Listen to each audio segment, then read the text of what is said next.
This exercise is called high knees. Again, a little bit like we did earlier with the running march. We're going to just make sure that hands are like this, thumbs tucked away, and we're just literally going to bring the knees up so they touch the hands. No cheating either. I don't want to see the hands like that. They've got to be at right angles. So we're going to start like this.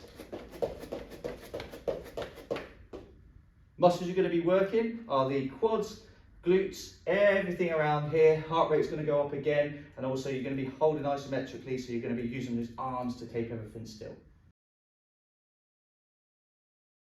So this exercise is called the overhead dumbbell press. Now, if you haven't got dumbbells, don't worry. Again, use anything that you've got to hand that is a little bit challenging for you. The way we're going to start off is we're going to have a seat because it's going to support our lower back if that's where you're sat. Even if you're sat on your couch, that's absolutely fine. But just get comfortable, sit up a little bit to make sure your back is supported and you're supporting your own weight with your abs. Reach forward and grab up the weights and bring them to your own shoulder height. From this point, we're going to hold and we're going to push up to the top, look up to the sky and back down, noticing that my arms twist in this position and come to there. Again, if you want to make it a little bit more challenged and you feel that you can do that, by all means feel that you can stand up. And the difference with this one is going to engage your core a little bit more, but the movement stays the same. Arms like this, push up to the top and back down. Muscle groups you're going to be working with this one, again, it's going to be your core when sat up and sat down. Everything's tight there. And we're going to be using the shoulders, deltoids, and a little bit of the biceps and triceps to push that weight above the head. This exercise is called bicycle crunchies. So there's two parts to this. The first part is placing the hands on the temples like so and sitting up and back down. That's going to work your upper part of your abs. And the second part is raising your legs up and making a cycling motion. Okay, when we add them together, it looks a little bit like this. So we go up and we come back down. Okay, those two movements together are really going to test your abs. So go at your own pace and do as much as you can. You're going to be working every single muscle down there, trust me. This exercise is called the burpee. Now, you'll see that I've got a chair here because this is going to be the basic version.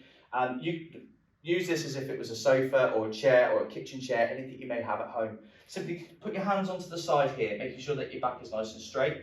Okay, and all you're going to do, you've got a choice. You can either step your leg out one at a time and move in and stand up, or if you feel a little bit more fruity, you can put the legs out together at the same time and support there. That's if you haven't got much of a range of movement and you can't get all the way to the floor. Muscles you're going to be using to support yourself, you're going to be using the muscles on the upper triceps, you're going to be using your back and your chest to hold everything in, and also your core is going to be nice and tight. Shooting the legs out to the rear, you're going to be using a lot of leg power. This exercise is the weighted reverse lunge. Exactly the same setup as how we did it last time. Again, we're progressing because we're putting weights in our hand.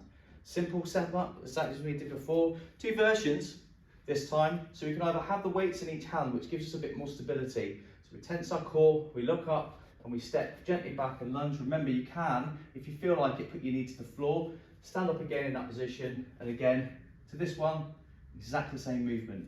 If you're feeling a little bit more adventurous and you want to try yourself out, you can go for a kettlebell or a dumbbell in the middle, exactly the same, and all you're going to do is tense the core, and this one challenges a little bit more for your balance. The exercise is exactly the same. Muscles you're going to be working again, all your quad area, so all your glutes, your quads, your hamstrings, and this time, because you're holding the weights in your hand, you're going to be really developing that upper area.